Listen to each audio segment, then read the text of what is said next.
The company offered me $1,000 to promote this new Sampla AI platform. Now I'm confused because this CEO not only lied to me, but he vaguely threatened me both legally and physically in one of his long form videos. I want to pull up, like I want that smoke too.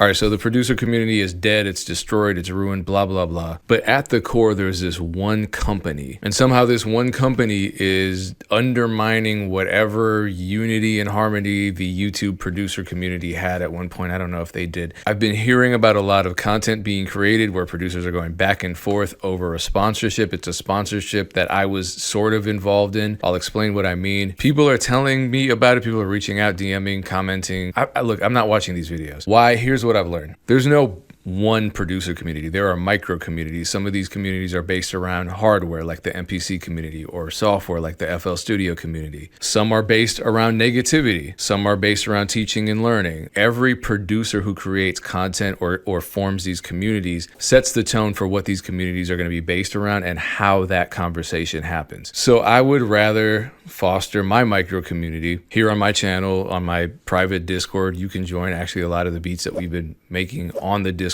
have been selling lately, and I'm happy about that. Professional development is kind of my angle. So I don't want to beef with any producers, get involved in any type of back and forth negative exchanges, but I do want to speak on what's going on as someone with experience with it. And I'm talking about this whole Sampla AI / OpenBeat situation. If you didn't know, Sampla is the new platform that has risen from the controversy of OpenBeat AI. And as you may know, I created a video that was sponsored by OpenBeat. The person at the company that was in contact with me misrepresented the company, and then I spread that misrepresentation to all of you, which I apologize for, and I will apologize again. I'm sorry. And what's crazy is the company offered me $1,000 to promote this new Sampla AI platform. And if they're offering me $1,000, think of what they're offering all of these other producers who are much bigger, have greater legacies than me, have more accomplishments, and a higher net worth than me. And as you can see in their message, they are already emphasizing how ethically trained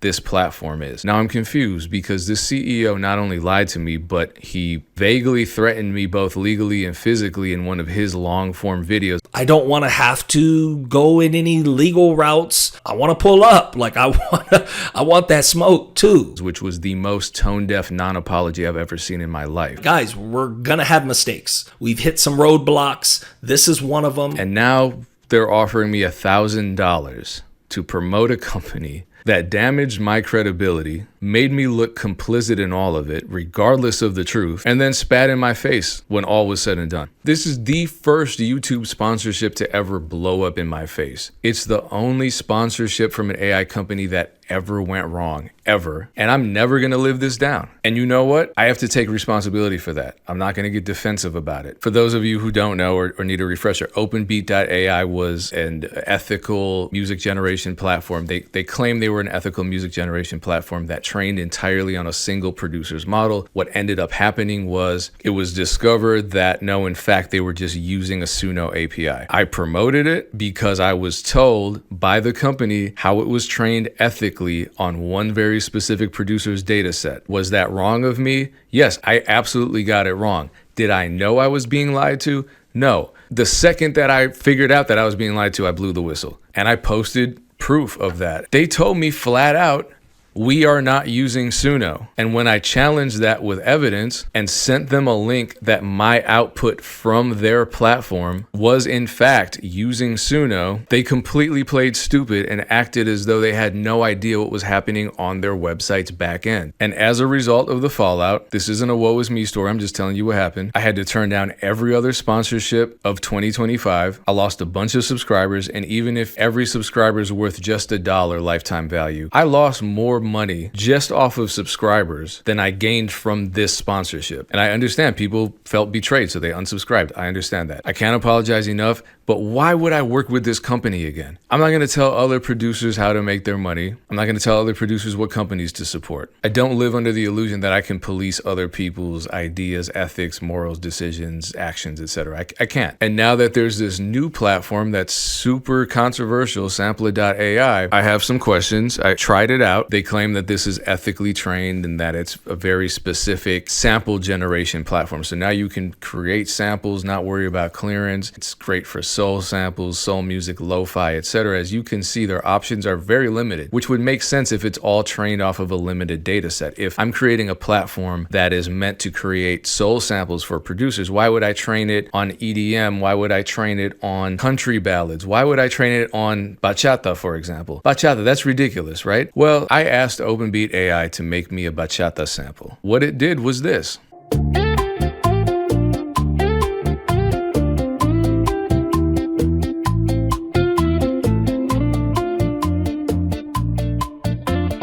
I'm not going to say shit. You make your own choice. Now, what I want to say to the producers who are struggling out there, this is what I see as the real problem in the producer community above anything else. It's the negativity. It's the need for us to constantly cut one another down. It's the need for us to constantly feel like we're getting over on the next producer. I get that negativity gets clicks.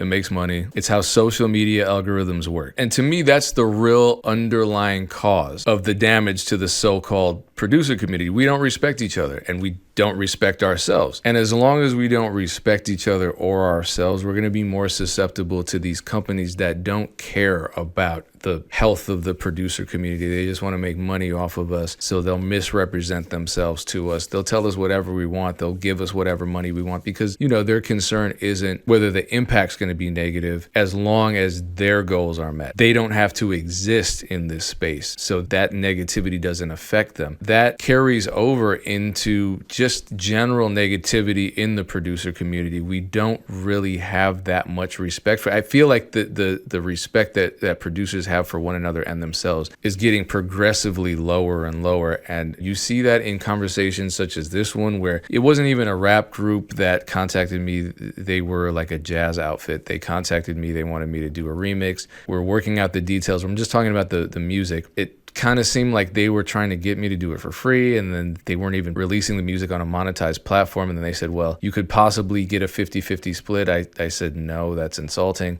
People were upset about me. Normally, I don't post this kind of stuff. This was just more of like hey, if you're a producer who's struggling with this kind of thing, then hey, you're not alone. We're all in this together, right? So, for example, this guy said, this is why I stopped making music, which is sad. That's not the point. But there were a lot of people that just didn't understand the music business. Like, why do you want more than 50%? There's this person saying, well, why don't you just collaborate with them? You don't need to be rude. I wasn't rude. Asking someone to remix your song for nothing in exchange is not a collaboration. I don't know why people love to weaponize the concept of collaboration. This guy decided to make it an EDM producers versus hip hop producers, not falling for it. We're all in the same ecosystem. It's this impulse of being negative. It doesn't matter. There's no dialogue. It's just immediately, you're not actually producers. You're beat makers, blah, blah, blah. You're not about music. In the EDM space, you just do the remix. You hash out the financials after the track has been made.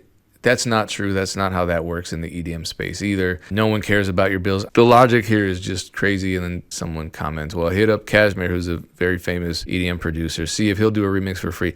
That's the point. He's done hundreds of remixes for free. You don't know him. That's how he became famous to begin with. I made hundreds of beats, thousands and thousands of beats for free. And that's how I was able to become a living professional producer.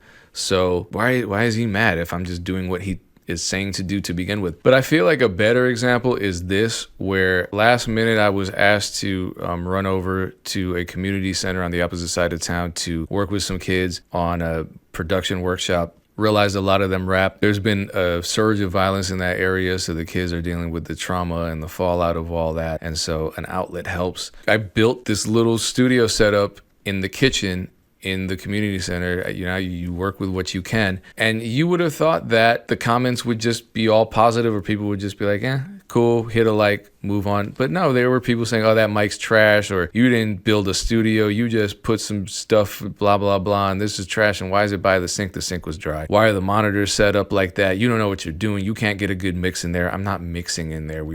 This was the first time these kids had ever recorded. But this is what I mean. It's this negativity impulse where it's completely unnecessary to say something negative about this.